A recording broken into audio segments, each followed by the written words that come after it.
Hey guys welcome back to my channel. ನಾನು ನಿಮ್ಮ Anu. So ಇವತ್ತಿನ ವ್ಲಾಗ್ ನಿಮ್ಮೆಲ್ರಿಗೂ ವೆಲ್ಕಮ್. ಆ್ಯಂಡ್ ಈ ವ್ಲಾಗ್ ಈ ಇಯರ್ ಅಥವಾ 2025ನ ಲಾಸ್ಟ್ ವ್ಲಾಗ್ ಆಗಿರುತ್ತೆ. ಐ ಹೋಪ್ ಈ ವ್ಲಾಗ್ ನಿಮ್ಮೆಲ್ರಿಗೂ ಇಷ್ಟ ಆಗುತ್ತೆ. ಯಾರೆಲ್ಲ ಇನ್ನೂ ಸಬ್ಸ್ಕ್ರೈಬ್ ಆಗದೆ ನನ್ನ ವೀಡಿಯೋ ನೋಡ್ತಾ ಇದ್ದೀರಾ, make sure to subscribe, like and share. So ಈ ವ್ಲಾಗ್ನ ನಾನು ಈವ್ನಿಂಗಿಂದ ಸ್ಟಾರ್ಟ್ ಮಾಡ್ತಾಯಿದ್ದೀನಿ. ಅರೌಂಡ್ ಒಂದು 3:30 4 o'clock ಆಗಿರ್ಬೇಕಂತ ಅನಿಸುತ್ತೆ. ಸೊ ಪಾಪು ಊರಲ್ಲಿದ್ಲು, ಈ ವೀಕೆಂಡ್ ಆಗಿರೋದ್ರಿಂದ ಅಲ್ಲಿದ್ಲಾಯ್ತು. ಸೊ ಇವತ್ತು ಸಂಡೇ ಸಂಜೆ ನಾನು ಕರ್ಕೊಂಡು ಬಂದೆ. ಸೊ ಕರ್ಕೊಂಡು ಬಂದಿದ ತಕ್ಷಣ ಏರ್ ವಾಶ್ ಎಲ್ಲ ಮಾಡಿಸಿ ನೀಟಾಗಿ ಸ್ನಾನ ಎಲ್ಲ ಮಾಡಿಸಿ ಇವಾಗ ಅಮ್ಮ ಕಳಿಸಿದ್ರು. ಸೊ ಸಿಕ್ಕೆಲ್ಲ ಬಿಡಿಸೋಣ ಅಂತೇಳಿ ಇವಾಗಲೇ ಬಿಡ್ಸ್ಕೊತಾ ಇದ್ದೀನಿ. ಬಿಕಾಸ್ ಅವಳು ತುಂಬ ಅಂದರೆ ತುಂಬ ಕರ್ಲಿ ಏರ್ ಆಗಿರೋದ್ರಿಂದ ಸಿಕ್ಕಾಪಟ್ಟೆ ಕಟ್ಕೊಳ್ಳುತ್ತೆ. ಬೆಳಿಗ್ಗೆ ಎದ್ದು ಅವಳು ಸ್ಕೂಲ್ಗೆ ಹೋಗುವಾಗ ಸಿಕ್ಕನ್ನೆಲ್ಲ ಬಿಡಿಸ್ಬಿಟ್ಟು ಜಡೆ ಹಾಕ್ತೀನಿ ಅಂದರೆ ಅದು ಒಂಥರ ಮ್ಯಾರಥಾನ್ ಥರ ಆಗಿಬಿಡುತ್ತೆ. ಅಂದರೆ ತುಂಬ ರಿಸ್ಕಿ ಕೆಲಸ. ಸೊ ಹಾಗಾಗಿ ಏನು ಮಾಡ್ತೀನಿ ಅಂದರೆ ವೀಕಲ್ ಟ್ವೈಸ್ ಅಷ್ಟೇ ಸ್ನಾನ ಮಾಡಿಸೋದು. ನಾನು ಮಾಡಿಸಿದ ತಕ್ಷಣವೇ ಹೇರ್ ಡ್ರೈ ಮಾಡಿ ಸೀರಮ್ ಹಚ್ಚಿ ಸಿಕ್ಕನ್ನೆಲ್ಲ ಬಿಡಿಸಿ ನಾನು ಈ ಥರ ಜಡೆ ಹಾಕಿ ಬಿಟ್ಬಿಡ್ತೀನಿ. ಸೊ ದಟ್ ಎಲ್ಲೂ ಸಿಕ್ ಕಟ್ಕೊಳ್ಳಲ್ಲ ಆ್ಯಂಡ್ ಅವಳಿಗೂ ಹಿಂಸೆ ಆಗೋಲ್ಲ ಅಂತ. ನಾನು ಎಷ್ಟೇ ಕಂಡೀಷ್ನಿಂಗ್ ಮಾಡಿ ಎಷ್ಟೇ ಸಾಫ್ಟಾಗಿ ಅವಳು ಕೂದಲನ್ನ ಹ್ಯಾಂಡಲ್ ಮಾಡಿದ್ರು ನಮ್ಮ ಮನೇಲಿ ಯಾವಾಗಲೂ ಇದೊಂದು ನಡೆಯುತ್ತೆ. ಅವಳು ಈ ಥರ ಅಳೋದು, ನೋವ್ತಾ ಇದೆ ಅಂತ. ಆ್ಯಕ್ಚುಲಿ ನೋವು ಆಗಿರಲ್ಲ, ಆದರೂ ಈ ಥರ ಆಗಿದೆ ಅಂತ ಅಳ್ತಿರ್ತಾಳೆ. ಸೊ ಆದರೂ ಬಿಡಲ್ಲ, ನಾನು ನೀಟಾಗಿ ಎಲ್ಲ ಸೆಟ್ ಮಾಡಿಬಿಡ್ತೀನಿ ಅವಳು ಹೇರು. ನಾಳೆ ಬೆಳಿಗ್ಗೆಗೆ ನನಗೇನು ಹಿಂಸೆ ಆಗಬಾರ್ದು, ನೆಕ್ಸ್ಟ್ ಮಾರ್ನಿಂಗ್ ಅಂದರೆ ವರ್ಕಿಂಗ್ ಡೇಸಲ್ಲಿ ಏನೂ ಪ್ರಾಬ್ಲಮ್ ಆಗಬಾರ್ದು ಅಂತ. ಸೊ ಒಂದು ಸ್ವಲ್ಪ ಬಟ್ಟೆ ವಾಶ್ಗೆ ಹಾಕೋದಿತ್ತು. ಬೆಳಿಗ್ಗೆಯಿಂದ ಏನು ಕೆಲಸನೂ ಮಾಡಿರಲಿಲ್ಲ ನಾನು. ಇವತ್ತೊಂಥರ ಲೇಝಿ ಸಂಡೇ ಅಂತ ಹೇಳ್ಬೋದು. ಬೆಳಿಗ್ಗೆ ಎದ್ದೆ ಬ್ರೇಕ್ಫಾಸ್ಟ್ ಮಾಡ್ಕೊಂಡು ತಿಂದ್ಬಿಟ್ಟು ಅಮ್ಮ ಮನೆಗೆ ಹೋಗಿ ಒಂದು ಸ್ವಲ್ಪ ಹೊತ್ತು ಇದ್ದು ಅದಾದಮೇಲೆ ನಾನು ಮನೆಗೆ ಬಂದಿರೋದು ಪಾಪುನ ಕರ್ಕೊಂಡು. ನಾಳೆ ಏನಿದ್ರು ಕೆಲಸ ಮಾಡೋಣ ಅಂತ ಅಂದ್ಕೊಂಡು. ಅಂದ್ರೂ ಪಾಪು ಬಟ್ಟೆಗಳೆಲ್ಲ ವಾರ್ಡ್ರೋಬಲ್ಲಿ ಮೆಸ್ಸಪ್ ಆಗಿಬಿಟ್ಟಿತ್ತು. ಅದನ್ನೆಲ್ಲ ಮಡಚಿ ನೀಟಾಗಿ ಆರ್ಗನೈಸ್ ಮಾಡೋಣ ಅಂತ ಹೇಳಿಬಿಟ್ಟು ಎಲ್ಲನೂ ತೆಗೆದು ಚಾಪೆ ಮೇಲೆ ಹಾಕಿ ಫ್ರೆಶಪ್ ಆಗೋಣ ಅಂಥೇಳಿ ಹೋಗಿ ಫ್ರೆಶಪ್ ಮಾಡ್ಕೊಂಡ್ಬಂದೆ. ಸೊ ಮನೇಲಿ ಹೇರ್ ಫಾಲ್ ಸ್ವಲ್ಪ ಜಾಸ್ತಿ ಆಗ್ತದೆ ಅಂತ ಹೇಳಿಬಿಟ್ಟು ರೋಸ್ಮೇರಿ ವಾಟರ್ನ ಹಾಕ್ಕೊಂಡಿದ್ದೆ, ಸ್ಪ್ರೇ ಮಾಡ್ಕೊಂಡಿದ್ದೆ. ಹಾಗಾಗಿ ಹೆಡ್ ಬಾತ್ನೇ ಮಾಡ್ಕೊಂಬಂದೆ. ನಾಳೆ ಏನು ಮಾಡೋ ನೆಸೆಸಿಟಿ ಇರಲ್ಲ ಅಂತ ಹೇಳಿಬಿಟ್ಟು. ಇತ್ತೀಚೆಗೆ ಸ್ವಲ್ಪ ಚಳಿ ಇರೋದ್ರಿಂದ ಹೇರ್ ಫಾಲ್ ಆಗುತ್ತೆ. ಸೊ ಸೀಸನ್ಸ್ ಚೇಂಜ್ ಆದಂಗೆಲ್ಲ ಏನಾದರೂ ಒಂದು ಹೆಲ್ತ್ ಇಶ್ಯೂಸ್ ಇರುತ್ತೆ, ಬಿಟ್ಟರೆ ಹೇರ್ ಇಶ್ಯೂಸು, ಇನ್ನೊಂದು ಸ್ಕಿನ್ ಇಶ್ಯೂಸ್ ಇದ್ದೇ ಇರುತ್ತೆ. ಏನಾದರೂ ಪ್ರಾಬ್ಲಮ್ ಅಂತ ಹೇಳ್ಬೋದು. ಸೊ ಸ್ವಲ್ಪ ಹೇರ್ ಫಾಲ್ ಜಾಸ್ತಿ ಆಗಿದೆ ಅಂತ ಅನಿಸ್ತು. ಸೊ ಹಾಗಾಗಿ ರೋಸ್ಮೇರಿ ವಾಟರ್ನೆಲ್ಲ ಸ್ಪ್ರೇ ಮಾಡಿಕೊಂಡು ಒಂದು ಸ್ವಲ್ಪ ಹೊತ್ತು ಮಸಾಜ್ ಮಾಡಿ ಅದಾದಮೇಲೆ ಒಂದು 2-3 ಅವರ್ಸ್ ರೆಸ್ಟ್ ಮಾಡೋಕ್ಕೆ ಬಿಟ್ಟಿದ್ದೆ. ಅದಾದಮೇಲೆ ಹೇರ್ ವಾಶ್ ಮಾಡ್ಕೊಂಡು ಬಂದು ಇವಾಗ ಸೀರಮ್ನ ಅಪ್ಲೈ ಮಾಡ್ಕೊತಾ ಇದ್ದೀನಿ. ಸೊ ನನ್ನ ಹೇರ್ ಟೆಕ್ಸ್ಚರ್ ಬಂದು ಸ್ನಾನ ಮಾಡಿದವಾಗ ಫುಲ್ ಕರ್ಲಿ ಇರುತ್ತೆ ಆಯಿತಾ. ನೆಕ್ಸ್ಟ್ ಡೇ ವೇವಿ ಆಗುತ್ತೆ. ಹಂಗೆ 1-2 ದಿನ ಬಿಟ್ಟರೆ ಒಂದು ಸ್ವಲ್ಪ ಸೆಮಿ ಸ್ಮೂತ್ ಅಂತ ಹೇಳ್ಬೋದು, ಸೆಮಿ ಸ್ಟ್ರೈಟ್ ಆಗುತ್ತೆ ಹಾಗೆ. ಸೊ ನಾನು ಸ್ನಾನ ಮಾಡ್ಕೊಂಡು ಬಂದು ಸ್ಕಿನ್ ಕೇರ್ ಎಲ್ಲ ಮಾಡಿಕೊಂಡು, skin care in the sense ತುಂಬ ಬೇಸಿಕ್ ಸ್ಕಿನ್ ಕೇರ್ ನಂದು. ಲಿಪ್ ಬಾಮ್, ಮಾಯ್ಶ್ಚರೈಸರ್, ಅದಾದಮೇಲೆ ಸನ್ಸ್ಕ್ರೀನ್ ಆದಮೇಲೆ ಒಂದು ಬೊಟ್ಟು ಇಟ್ಕೊತೀನಿ. ಅದಾದಮೇಲೆ ಈ ಥರ ಹೇರ್ ವಾಶ್ ಏನಾದರೂ ಮಾಡಿದರೆ ಸೀರಮ್ ಎಲ್ಲ ಹಾಕಿ ನೀಟಾಗಿ ಸೆಟ್ ಮಾಡಿಕೊಂಡು ಇವಾಗ ಬಟ್ಟೆ ಫೋಲ್ಡ್ ಮಾಡೋಣ ಅಂಥೇಳಿ ಮಾಡ್ತಾಯಿದ್ದೀನಿ. ನನಗೆ ಒಂದೊಂದು ಸಲ ಅನಿಸುತ್ತೆ ಬಟ್ಟೆಗಳು ತುಂಬ ಕಮ್ಮಿ ಇದೆ ಅಂತ. ಅವಳಿಗೆ ಸ್ಕೂಲ್ ಚೇಂಜ್ ಆಗಿದೆ ಅಲ್ಲ, ನಾನು ಹೇಳಿದೆ. ಸೊ ವೆಡ್ನೆಸ್ಡೇ ಟೈಮ್ ಅವಳಿಗೆ ಕಲರ್ ಡ್ರೆಸ್ ಇದೆ. ಸೊ ಹಾಗಾಗಿ ಎಷ್ಟು ತೊಗೊಂಡ್ರು ನನ್ನ ಹತ್ರ ಬಟ್ಟೆನೇ ಇಲ್ಲೇನೋ ಅವಳ ಹತ್ರ ಅಂತ ಫೀಲ್ ಆಗುತ್ತೆ ನನಗೆ. ಎಷ್ಟೊಂದು ಬಟ್ಟೆ ಇದೆ, ಕೆಲವೊಂದೊಂದು ಬಟ್ಟೆಗಳಂತೂ ಹಾಕೋಕ್ಕೆ ಆಗಲ್ಲ, ಆ ಥರ ಮಾಡ್ಕೊಂಡಿದ್ದಾಳೆ ಗಲೀಜು. ಸಿಕ್ಕಾಪಟ್ಟೆ ಗಲೀಜು ಮಾಡ್ಕೊಂಬಿಟ್ಟಿದ್ದಾಳೆ. ಸೊ ಯಾವುದು ಚೆನ್ನಾಗಿದೆ ಅದನ್ನೆಲ್ಲ ಸೆಪ್ರೇಟ್ ಇಟ್ಕೊಂಡು ಏನು ಮಿಕ್ಕದನ್ನು ಡೈಲಿ ವೇರ್ಗೆ ಹಾಕ್ಬಿಡ್ತೀನಿ. ಸೊ ನಾನು ಮಡಿಸಿರೋದನ್ನ ನೋಡಿ ನನ್ನ ಬಟ್ಟೆ ನಾನೇ ಫೋಲ್ಡ್ ಮಾಡ್ಕೊತೀನಿ ಮಮ್ಮ ಅಂತ ಹೇಳಿಬಿಟ್ಟು ಅವಳು ವೀಡಿಯೋದಲ್ಲಿ ಬರಬೇಕು ಅಂತ ಹೇಳಿ ನೀಟಾಗಿ ವೀಡಿಯೋ ಮುಂದೆ ಫೋನ್ ಮುಂದೆನೇ ಕೂತ್ಕೊಂಡು ಫೋಲ್ಡ್ ಮಾಡ್ಕೊತಾ ಇದ್ದಾಳೆ.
ಸೊ ಫೈನಲಿ ಇವಳ ಬಟ್ಟೆನೆಲ್ಲ ಫೋಲ್ಡ್ ಮಾಡಿ ಇವಳ ವಾರ್ಡ್ರೋಬ್ ಆರ್ಗನೈಸ್ ಮಾಡಿ ಆಯಿತು ಪಾಪುದು.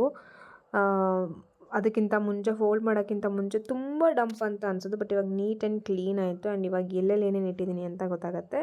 ಅದಾದಮೇಲೆ ನೆಕ್ಸ್ಟು ಅಭಿ ವಾರ್ಡ್ರೋಬ್ಗೆ ಬಂದೆ. ನಾನು ಎಷ್ಟು ಸಲ ಫೋಲ್ಡ್ ಮಾಡಿಟ್ರು ಅವನು ಇದೇ ಥರ ಮಾಡ್ಕೊಂಡಿರ್ತಾನೆ. ನನಗಂತೂ ಅವನು ವಾರ್ಡ್ರೋಬ್ನ ಏನಂದರೆ ಏನೂ ಮಾಡೋಕ್ಕೆ ಇಷ್ಟ ಆಗೋಲ್ಲ, ಆರ್ಗನೈಸ್ ಮಾಡೋಕ್ಕೆ ಇಷ್ಟ ಆಗೋಲ್ಲ, ಬಟ್ಟೆ ಫೋಲ್ಡ್ ಮಾಡಿರೋದನ್ನ ಇಡೋಕ್ಕೆ ಇಷ್ಟ ಆಗೋಲ್ಲ. ಬಿಕಾಸ್ ಎಷ್ಟೇ ನೀಟಾಗಿ ಕ್ಲೀನಾಗಿ ಇಟ್ರು ಅದು ನೆಕ್ಸ್ಟ್ ಡೇ ಮೆಸ್ಸಪ್ ಆಗೇ ಆಗಿರುತ್ತೆ. ನೀಟಾಗಿ ತೊಗೋ ಅಂದರೆ ತೊಗೊಳಲ್ಲ. ಸೊ ಐರನ್ ಮಾಡಬೇಕಿರೋ ಬಟ್ಟೆನೇ ಬೇರೆ ಇಟ್ಟಿರ್ತೀನಿ, ದೆನ್ ಪ್ಯಾಂಟ್ಸೇ ಬೇರೆ ಇಟ್ಟಿರ್ತೀನಿ, ಕಾಟನ್ ಪ್ಯಾಂಟ್ಸೇ ಬೇರೆ ಇಟ್ಟಿರ್ತೀನಿ, ಜೀನ್ಸ್ ಬೇರೆ ಇಟ್ಟಿರ್ತೀನಿ, ಡೈಲಿ ವೇರ್ ಕ್ಲೋತ್ಸೇ ಬೇರೆ ಇಟ್ಟಿರ್ತೀನಿ. ಬಟ್ ಯಾವುದೂ ನಾನು ಇಟ್ಟಿರೋ ಜಾಗದಲ್ಲಿ ಇರೋಲ್ಲ. ನೆಕ್ಸ್ಟ್ ಡೇ ಜೋಡಿಸಿ ಆಗಿದ್ದು ನೆಕ್ಸ್ಟ್ ಡೇ ಅದು ಹಾಗೆ ಆಗಿಬಿಟ್ಟಿರುತ್ತೆ. ಸೊ ಅಂದ್ರೂ ಎಷ್ಟಾಗುತ್ತೋ ಅಷ್ಟು ಹಾಗೆ ಬ್ಯಾಲೆನ್ಸ್ ಮಾಡಿ ಪ್ಯಾಚಪ್ ಮಾಡಿ ಫೋಲ್ಡ್ ಮಾಡಿ ಇರೋದನ್ನ ಎಲ್ಲ ನೀಟಾಗಿ ಜೋಡಿಸ್ತಾ ಇದ್ದೀನಿ. ಇವತ್ತು ಒಂಥರ ವಾರ್ಡ್ರೂಬ್ ಕ್ಲೀನಿಂಗ್ ಮತ್ತು ವಾರ್ಡ್ರೂಬ್ಗೆ ಅಥವಾ ಅದಾದ್ರ ಜಾಗಕ್ಕೆ ಸೇರಿಸೋದೇ ಕೆಲಸ ಆಗೋಗ್ಬಿಡ್ತು ಸಂಜೆ ಮೊನ್ನೆ ಊರಿಂದ ಬಂದಾಗಿಂದ. ಬಟ್ಟೆ ಫೋಲ್ಡಿಂಗ್ ಮತ್ತು ಅದ್ರ ಜಾಗಕ್ಕೆ ಇಡೋದ್ರ ಜೊತೆಗೆ ವಾಷಿಂಗ್ ಮಿಷಿನ್ಗೂ ಕೂಡ ಬಟ್ಟೆನ ವಾಶ್ ಮಾಡೋಕ್ಕೆ ಅಂತ ಹೇಳಿ ಹಾಕಿದ್ದೆ. ವೀಕ್ಲಿ ಅಟ್ಲೀಸ್ಟ್ ಒಂದು 3 ಟೈಮ್ಸ್ ಆದರೂ ವಾಷಿಂಗ್ ಮಿಷಿನಲ್ಲಿ ಬಟ್ಟೆ ವಾಶ್ ಆಗಬೇಕು. ಆ ಥರ ಅಷ್ಟು ಬಟ್ಟೆ ಆಗುತ್ತೆ ನಮ್ಮ ಮನೇಲಂತೂ. ಇರೋ 4 ಜನಕ್ಕೆ ಎಷ್ಟು ಬಟ್ಟೆ ಆಗುತ್ತೆ ಅಂದರೆ ಹೇಳೋಕ್ಕಾಗಲ್ಲ, ಅಷ್ಟು ಬಟ್ಟೆ ಆಗುತ್ತೆ. ಸೊ ಹಾಗಾಗಿ ಕೆಲಸ ಮಾಡ್ತಾ ಮಾಡ್ತಾ ಅದು ಆಗೋಗ್ಬಿಡಲಿ ಇವತ್ತು ವೀಕೆಂಡ್ ಅಂತ ಹೇಳಿಬಿಟ್ಟು ವಾಷಿಂಗ್ ಕೂಡ ಹಾಕಿದೆ. ಸೊ ವಾಶ್ ಆಗಿದೆ, ಇವಾಗ ಬಟ್ಟೆನ ಒಣಗಾಕೋಕ್ಕೆ ಅಂತೇಳಿ ಹೋಗಬೇಕು. ನೆಕ್ಸ್ಟ್ ಅದಾದಮೇಲೆ ನನ್ನ ವಾರ್ಡ್ರೋಬ್ಗೆ ಬಟ್ಟೆ ಜೋಡಿಸ್ಕೊತಾ ಇದ್ದೆ. ಎಲ್ಲನೂ ನೀಟಾಗಿ ಆರ್ಗನೈಸ್ ಮಾಡಿ ಇಡೋಣ ಅಂತ ಹೇಳಿಬಿಟ್ಟು ಒಂದೊಂದು ಸಲ ಏನಾಗುತ್ತೆ ವೀಕ್ ಡೇಸಲ್ಲೆಲ್ಲ ಯಾವ್ದು ಬೇಕು ಅದನ್ನು ತೊಗೊಳಲ್ಲ, ಯಾವ್ದು ಬೇಕಾಗಿರಲ್ವೋ ಅದನ್ನು ತೊಗೊಂಡು ಎಲ್ಲ ಕದಡ್ಬಿಟ್ಟು ಇಟ್ಬಿಟ್ಟು ಹೋಗಿರ್ತೀವಿ. ಸೊ ಹಿಂಗೆ ವೀಕೆಂಡ್ ಬಂದಾಗ ಅಥವಾ ನನಗೇನಾದರೂ ಗಲೀಜು ಅನಿಸಿದೆ, ಏನೂ ಸಿಗ್ತಾನೇ ಇಲ್ಲ, ಆರ್ಗನೈಸ್ಡ್ ಆಗಿಲ್ಲ ಅನ್ನೋ ಟೈಮಲ್ಲಿ ಈ ಥರ ಜೋಡಿಸ್ಕೊಳ್ಳೋದು ನಾನು. ಸೊ ಈ ಲಾಗ್ನ ಇಲ್ಲಿಗೆ ಎಂಡ್ ಮಾಡೋಕ್ಕಾಗಿಲ್ಲ, ನೆಕ್ಸ್ಟ್ ಡೇಗೆ ಕಂಟಿನ್ಯೂ ಮಾಡ್ಕೊಂಡು ಹೋಗ್ತಾಯಿದ್ದೀನಿ.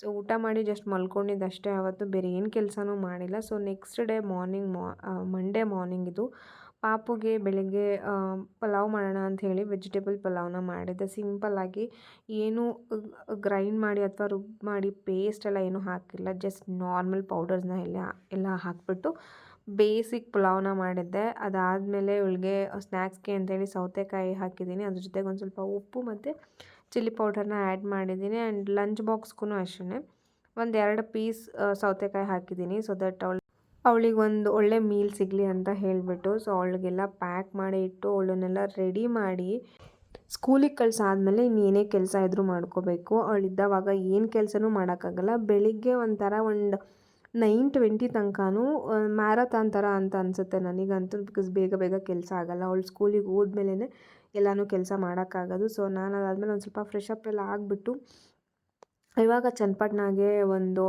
ಯೂಶ್ವಲಿ ಮುಂಚೆ ಗ್ರಾಸರಿದು ಯಾವುದೂ ಹೋಮ್ ಡೆಲಿವರಿ ಒಂದೇ ದಿನ ಅಥವಾ 10 to 20 ಮಿನಿಟ್ಸ್ ಒಳಗಡೆ ಇರಲಿಲ್ಲ. ಬಟ್ ಇವಾಗ ಸ್ಮಾರ್ಟ್ ಪಾಯಿಂಟ್ ಅವರು ಜಿಯೋ ಮಾರ್ಟ್ ಅನ್ನೋ ಒಂದು ಆ್ಯಪಿಂದ ಈ ಥರ ಇನ್ಸ್ಟ್ಯಾಂಟ್ ಡೆಲಿವರಿ ಅಂತ ಇದೆ. ಸೊ ಅದರಲ್ಲಿ ಆರ್ಡರ್ ಮಾಡ್ಕೊಂಡಿದ್ದೆ. ನಿಜವಾಗ್ಲೂ ಇದಂತೂ ತುಂಬ ಜನ ಹೆಣ್ಮಕ್ಳಿಗೆ ಬೇಕಾಗಿದ್ದದ್ದು ಸೀರಿಯಸ್ಲಿ.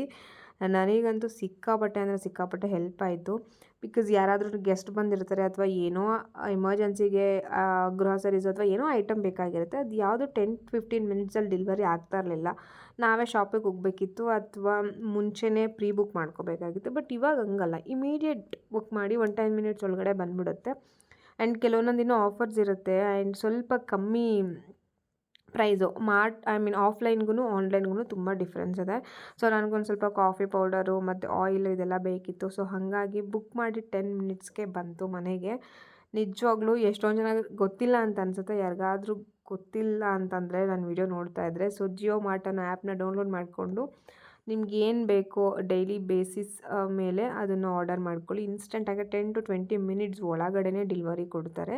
ಸೊ ನಾನಿಲ್ಲಿ ಹ್ಯಾಂಡ್ ವಾಶು, ಇಲ್ಲಿ ಏನು ಗೊತ್ತಾ, ಕಾಫಿ ಪೌಡರ್ ಆ್ಯಕ್ಚುಲಿ 500 ರುಪೀಸ್ ಇದೆ, 500 ಚೇಂಜು. ಬಟ್ ಇಲ್ಲಿ 300 ಚೇಂಜ್ ಇತ್ತು. 150 ರುಪೀಸ್ ಸೇವ್ ಆದಂಗೆ ಆಗುತ್ತೆ. ಸೊ ಅಷ್ಟೇ ಇವತ್ತಿನ ಈ ಲಾಗ್. ಐ ಹೋಪ್ ಈ ಲಾಗ್ ನಿಮ್ಮೆಲ್ರಿಗೂ ಇಷ್ಟ ಆಗಿದೆ ಅಂತ. Thank you so much for watching. Next ವಿಡಿಯೋದಲ್ಲಿ ಸಿಗೋಣ. Until then take care, bye ಬಾಯ್.